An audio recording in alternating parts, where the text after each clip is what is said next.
आखिर मादा हाथी अपने बच्चे को जन्म देने के बाद तुरंत ही उसे धूल से क्यों ढक देती है? दरअसल मादा हाथी ऐसा इसीलिए करते हैं क्योंकि जब बच्चा माँ की कोख से बाहर निकलता है तो बच्चे के साथ बहुत सारा ब्लड बाहर आ जाता है, जिसे सूंघकर आसपास के जानवर जैसे शेर, हायना भी आ सकते हैं और हमको सिखा रिया है उन पर अटैक कर सकते हैं। इसके साथ ये धूल हाथी के बच्चे की स्किन के लिए सनस्क्रीन की तरह काम करती है। फैक्ट नंबर 2, जब कोई चींटी आपको काटती है तो अपने चिमटे जैसे दांतों से आपकी स्किन को दबा देती है, लेकिन इससे आपको कोई दर्द महसूस नहीं होता। असल में चींटी अपने चिमटे जैसे मुंह का इस्तेमाल सिर्फ ग्रिप बनाने के लिए करती है, क्योंकि असल में इनका डंक तो पीछे की तरफ होता है और क्योंकि ये अपने चिमटे जैसे दांतों से आपकी स्किन को बहुत टाइटली पकड़ती है, जिस कारण ये एक ही जगह पर कई बार डंक मार सकती है। फैक्ट नंबर 3, दोस्तों ये बात तो सभी जानते हैं कि मुर्गी के अंडे से मुर्गी का बच्चा निकलता है, लेकिन अगर कोई अंडा गलती से फूट जाए तो क्या उस फूटे हुए अंडे से फिर से मुर्गी का बच्चा बनाया जा सकता है? देखिए, जब मुर्गी अंडे को सेती है तो वो अंडे का टेम्परेचर बढ़ा देती है, जिससे अंडे के दोनों पार्ट्स चूजे में कन्वर्ट हो जाते हैं और जब एक अंडे को फोल्ड कर ग्लास में डाल के उसे 40 डिग्री टेम्परेचर तक ले जाते हैं तो करीब 5,000 लौटे दिख जाना चाहिए।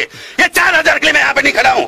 2 से 4 दिनों में चूजे का ब्लड वेसल बन जाता है और अगले 21 दिन में फूटे हुए अंडे से चूजा बनकर तैयार हो जाता है। फैक्ट नंबर 4, देखो यहाँ पर ये वर्कर ट्रेन के इंजन की टंकी में रेत को डाल रहा है, और आखिर क्यों? इसके पीछे क्या कारण हो सकता है, आइए जानते हैं। दरअसल दोस्तों, जब ट्रेन का व्हील पटरी पर घूमता है तो दोनों के बीच में फ्रिक्शन पैदा होता है, जिसकी वजह से ही ट्रेन आगे बढ़ पाती है। लेकिन जब बरसात होती है या ठंडी के मौसम में बहुत ज्यादा ओस गिरती है, तब नमी के कारण पटरी और ट्रेन के पहिए के बीच में फ्रिक्शन पैदा नहीं हो पाता और पहिए पटरी के ऊपर फिसलने लगते हैं, और तभी ये रेत बहुत ज्यादा काम आती है। ये रेत की टंकी इंजन के साथ ही लगी होती है और एक पाइप की मदद से रेत उसमें से होते हुए पहिए के आगे पटरी पर गिरती है, जिस वजह से पहिए और पटरी के बीच में फ्रिक्शन पैदा होता है, जिससे ट्रेन को चलने में आसानी होती है और पटरी सूखी होने की वजह से टायर भी स्लिप नहीं होते। फैक्ट नंबर 5, हॉर्सशू क्रैब नाम के केकड़े का खून पूरी दुनिया में सबसे महंगा होता है, जिसकी कीमत $60,000 पर गैलन है।